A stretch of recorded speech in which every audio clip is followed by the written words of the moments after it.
Hello everyone. BSc final year के पिछले video में हम मेजर इकोसिस्टम्स ऑफ वर्ल्ड के बारे में पढ़ रहे थे, जिसमें हम ग्रासलैंड इकोसिस्टम के बारे में पढ़ रहे थे। उसके बाद का भाग हम इस वीडियो में पढ़ेंगे। तो पिछले वीडियो तक हम ग्रासलैंड इकोसिस्टम के अंतर्गत एबायोटिक फैक्टर्स के बारे में पढ़ रहे थे, जिसमें क्लाइमेट के बारे में पढ़ा। अब आता है दूसरा इसका पार्ट एबायोटिक फैक्टर का, जिसे पेरेंटल मटेरियल या सॉइल कहते हैं। The parental material refers to the bedrock on which the soil has been formed। तो पेरेंटल मटेरियल या पैतृक इसमें मटेरियल वो कहलाता है जो बेडरॉक होती है, जो चट्टानें होती है वहाँ पर पाई जाती है, जिसके द्वारा उस मिट्टी का निर्माण होता है, उसे पेरेंट मटेरियल कहते हैं। The type of bedrock has influence on the type of soil. तो जिस प्रकार की बेडरॉक होती है, चट्टान होती है जो नीचे पाई जाती है, जिसके द्वारा सॉइल बनती है, उसका जो प्रभाव है वो मिट्टी के प्रकार के ऊपर अत्यधिक पड़ता है। And hence the nutrient value of the soil. और मिट्टी के अंदर पाए जाने वाले पोषक तत्वों की मात्रा के ऊपर भी इसका प्रभाव पड़ता है कि वहाँ पर किस प्रकार की चट्टान के द्वारा इस प्रकार की सॉइल का निर्माण हुआ था। Grasslands have a thick layer of humus soil on the top layer of surface. तो ग्रासलैंड्स के अंदर जो है एक मोटी परत पाई जाती है ह्यूमस की, और ये होती है सॉइल के अंदर, जो कि इसकी ऊपरी परत के अंदर पाई जाती है। तो इसमें ह्यूमस जो है अत्यधिक मात्रा में उपस्थित होता है। Which is a store house of different minerals. और ये जो ह्यूमस लेयर होती है ये एक स्टोर हाउस का कार्य करती है, यानी इसके अंदर अनेक प्रकार के विभिन्न मिनरल्स जो होते हैं, खनिज जो होते हैं, वो इसके अंदर स्टोर रहते हैं। And is the region where the recycling of different elements take place through the detritus food chain. और ये वही क्षेत्र होता है, यानी ह्यूमस का क्षेत्र वह क्षेत्र है जहाँ पर रिसाइकलिंग होती है अलग अलग प्रकार के एलिमेंट्स की। और ये जो रिसाइकलिंग है ये पाई जाती है अपरद जो खाद्य श्रृंखला होती है, यानी अपरदहारी जो जीव होते हैं, माइक्रो ऑर्गेनिजम्स होते हैं, ये यहाँ पर अत्यधिक मात्रा में पाए जाते हैं और वे इसकी रिसाइकलिंग मिनरल्स की करते रहते हैं, जिससे ह्यूमस की जो है वो एक मोटी लेयर बन जाती है। एबायोटिक फैक्टर में अब नेक्स्ट आता है इसमें टोपोग्राफी, या जिसे स्थलाकृति कहते हैं। It is the variety of landscapes, यानी ये स्थलाकृतियों की विभिन्नता है। Present and determined by slopes, elevation and aspects. और इसे हम जो है वो बता सकते हैं कि वहाँ का लैंडस्केप कैसा है, ढलानदार है या ऊंचा है या उबड़ खाबड़ है, यानी असमान रूप से वहाँ पर उपस्थित है। तो किस प्रकार का वहाँ पर टोपोग्राफी है, जिसे हम अलग अलग भागों में बांट सकते हैं। इसके बाद आता है नेचुरल डिस्टर्बेंसेज। तो प्राकृतिक बाधाएं जो है वो कौन सी है। Natural disturbances alter the grassland in many ways. तो प्राकृतिक जो बाधाएं होती है वो घास स्थलों को अनेक प्रकार से जो है वो बदलती है, कई इसके अलग अलग रास्ते हैं। Affect there species diversity. तो जो प्राकृतिक बाधाएं होती है वो घास स्थल की स्पीसीज डाइवर्सिटी या जातीय विभिन्नता को प्रभावित करती है, उनके डिस्ट्रीब्यूशन या वितरण को प्रभावित करती है। कम्युनिटी फॉर्मेशन, वहाँ पर समुदाय के निर्माण को प्रभावित करती है, और वहाँ सक्सेशन या अनुक्रमण को प्रभावित करती है। तो ये सभी जो है प्रभावित होते हैं प्राकृतिक बाधाओं के द्वारा। Floods during heavy rains. तो भारी बारिश के दौरान वहाँ पर बाढ़ आती है। स्कॉज्ड कंडीशन इन हाई समर। और वहाँ पर गर्मियों के दौरान अत्यधिक गर्म जो है तापमान हो जाता है, वहाँ पर शुष्क वातावरण बन जाता है। और आइस फॉर्मेशन इन विंटर। और सर्दियों के अंदर वहाँ पर बर्फ़ का निर्माण या बर्फ़ का जमाव भी हो जाता है। All contribute to the grassland ecosystem. और ये सभी जो नेचुरल डिस्टर्बेंसेज है ये ग्रासलैंड के इकोसिस्टम में अपना योगदान देते हैं। अब बात करते हैं बायोटिक फैक्टर्स जो कि ग्रासलैंड इकोसिस्टम के अंदर पाए जाते हैं। The biotic factors of the grassland ecosystem include autotrophs.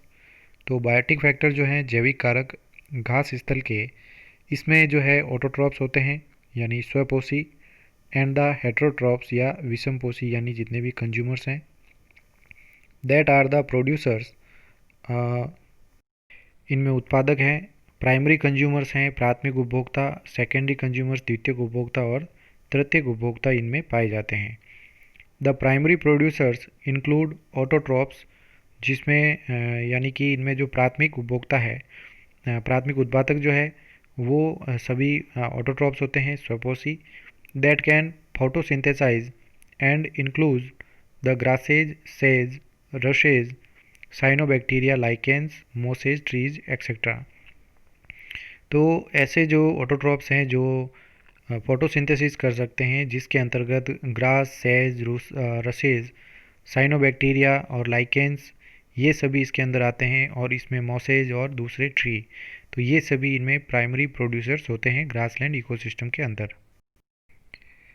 The primary and secondary consumers include the rabbits, तो इसमें जो प्राथमिक और द्वितीयक उपभोक्ता होते हैं इसमें रैबिट्स है, मोल्स हैं, हेयर्स है, स्मॉल डियर्स हैं, in some places along with phytophagous insect, और कुछ स्थानों पर पादप खाने वाले कीट भी उपस्थित होते हैं, पादप पक्षी कीट होते हैं, स्नेक्स होते हैं, प्रेइंग बर्ड्स होते हैं, शिकार करने वाले पक्षी, इंसेक्ट फीडर्स यानी इंसेक्ट या कीड़ों को खाने वाले, and in some grassland ecosystem like in Africa where there are carnivores like the panther, lions, foxes, wild dogs etcetera.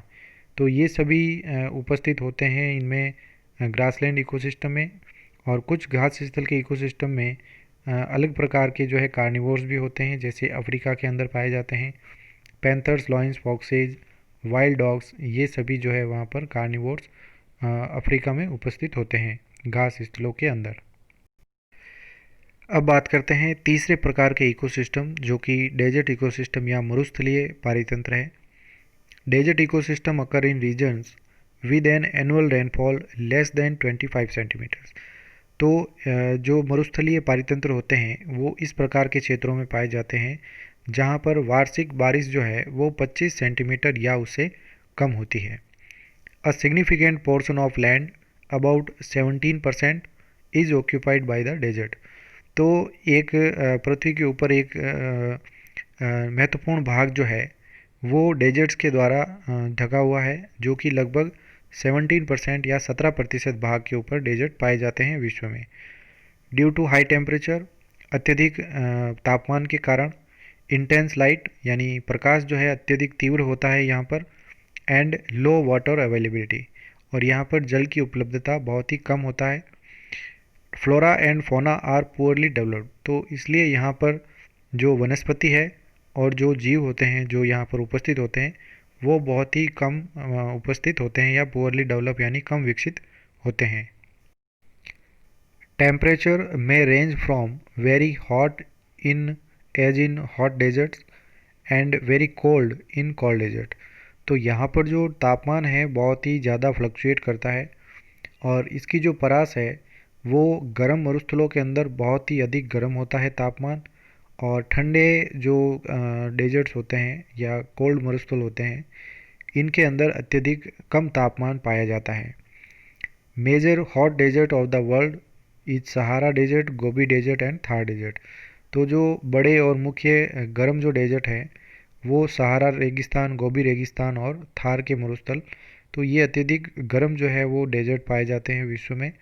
Contains highly irregular and very insignificant rainfall, और यहाँ पर जो है बहुत ही ज़्यादा असामान्य और बहुत ही कम जो है रेनफॉल देखने को मिलती है, यानी बारिश यहाँ पर अत्यधिक कम मात्रा में होती है।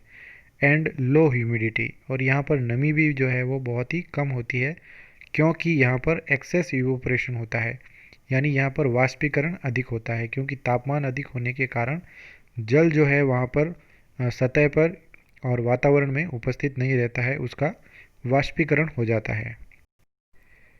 The cold deserts occur at high elevations, तो जो ठंडे रेगिस्तान होते हैं वो ऊंचाई वाले क्षेत्रों के ऊपर पाए जाते हैं। Where the temperatures are low, जहाँ पर तापमान बहुत ही कम होता है, एंड रेनफॉल स्कैंटी, और रेनफॉल भी वहाँ पर बहुत ही कम होती है।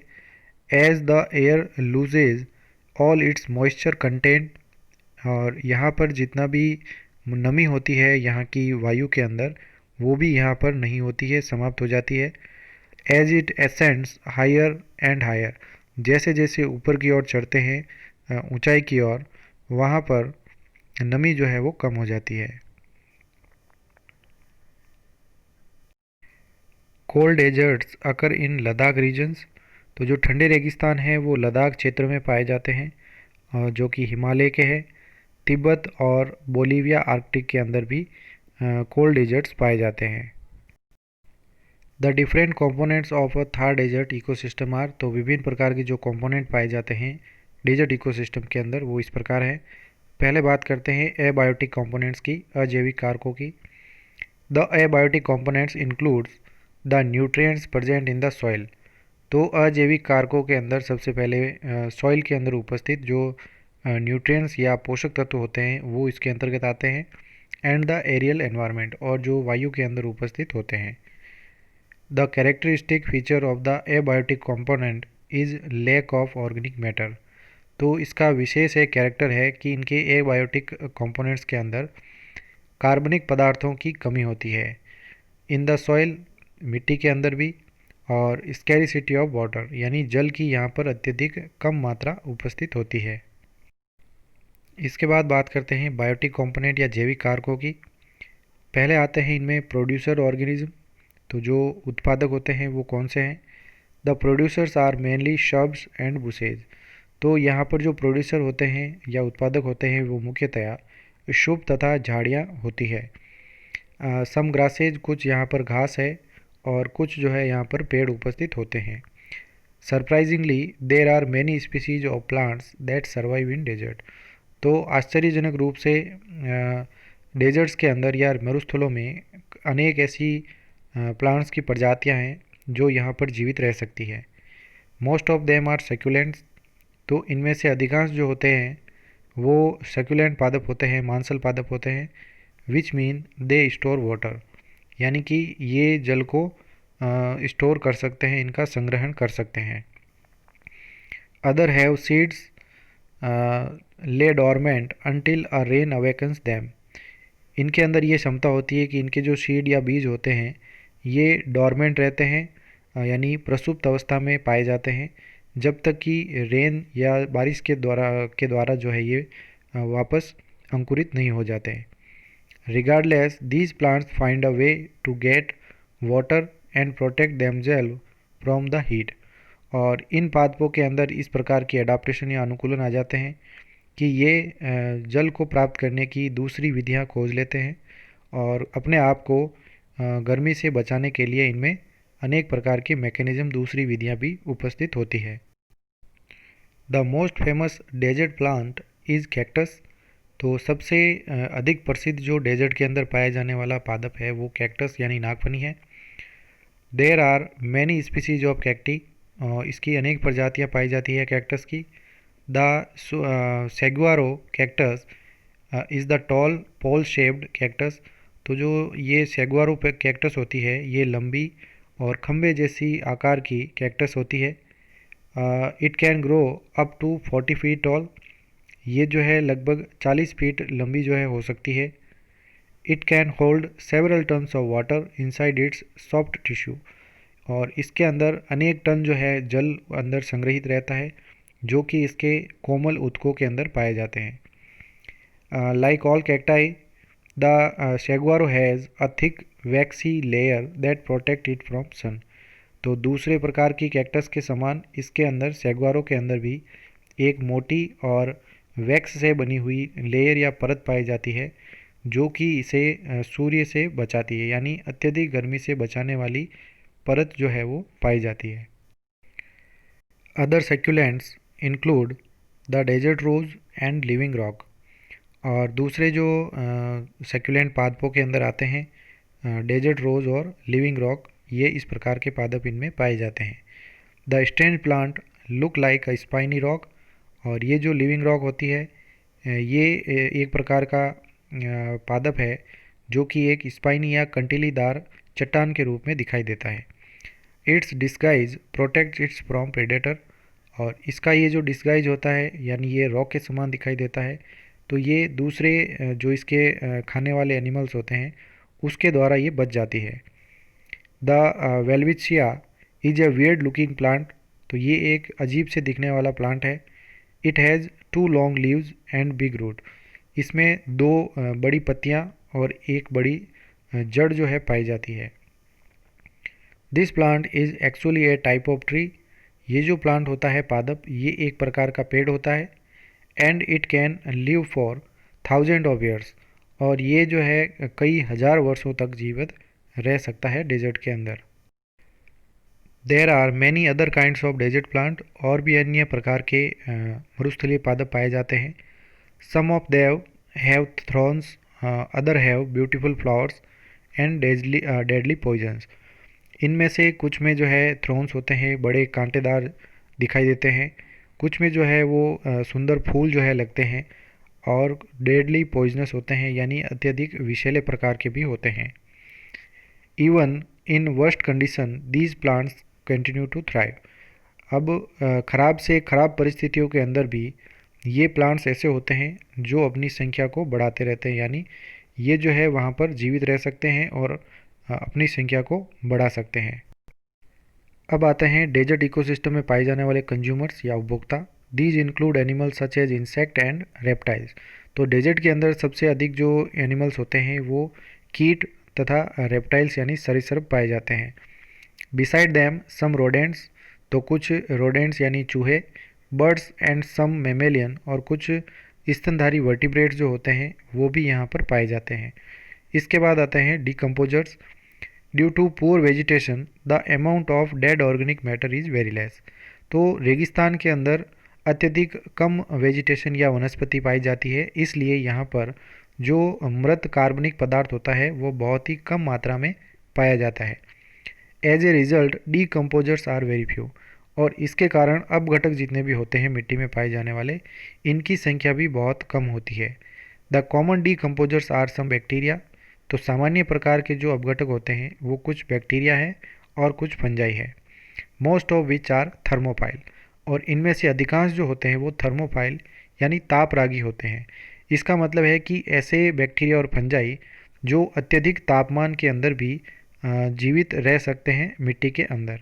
तो इस प्रकार के डीकम्पोजर्स जो है डेजर्ट इकोसिस्टम के अंतर्गत पाए जाते हैं। Thank you so much. इससे आगे का भाग हम नेक्स्ट वीडियो में पढ़ेंगे।